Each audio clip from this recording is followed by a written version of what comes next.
Good morning everyone, কেমন আছেন সবাই? আই হোপ সবাই ভালো আছেন। সকাল সকাল সবার বাড়িতেই প্রথম কাজ হচ্ছে বিছানা ওঠানো। আর বিছানা পরিষ্কার থাকলে, গোছানো থাকলে ঘরটা দেখতেও ভালো লাগে। তোমরা সবাই কোন কোন জেলা থেকে আমার ভিডিও দেখছো কমেন্টে জানাবে। তো এই তো আমার বিছানা গোছানো শেষ হয়ে গেছে।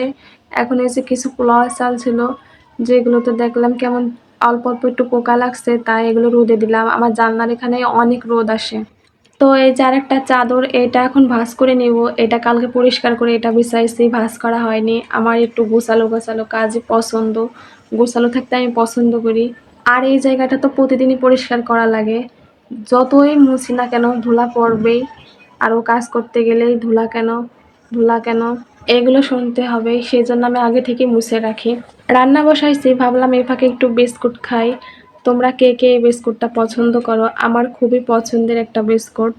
তো এদিকে আমার ভাতটাও হয়ে গেছে। এই দেখো, এখানে আমি সম্পূর্ণ পোলাও চাল দিয়ে ভাতটা রান্না করছি। আমার খুবই পছন্দের একটি খাবার। তার তো একটু পছন্দ না, তার পোলাও চাল ভালো লাগে না, আমার খুব ভালো লাগে।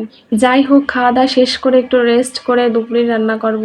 এই যে শাকগুলো দেখতে পাচ্ছ, এগুলো কালকে রাতে নিয়ে আসা হয়েছে। আমি ঘুম থেকে উঠেই সকালে শাকগুলো ভিজায় রাখছি যাতে সতেজ দেখা যায়। এখন আমি শাকটা সিদ্ধ করতে দেবো। কিছুটা পরিমাণ পেঁয়াজ, রসুন এগুলো দিয়ে আমি সিদ্ধ করে নেব। মরিচটা আমি পরে দেবো। এদিকে আমি দুপুরে রান্নার জন্য তরকারিটাও কেটে নিচ্ছি। এদিকে শাক সিদ্ধ হচ্ছে। শাকের পরিমাণটা একটু কমে আসলে আমি মরিচটা দিব। পরে মরিচ দেওয়ার একটাই কারণ, যে শাকের পরিমাণটা অনেক কমে আসে, এতে করে বোঝা যায় যে কতটুকু মরিচ লাগবে। আগে থেকে দিলে অনেক সময় বেশিও হয়ে যায়, সেই কারণে আমি একটু পরেই দিই।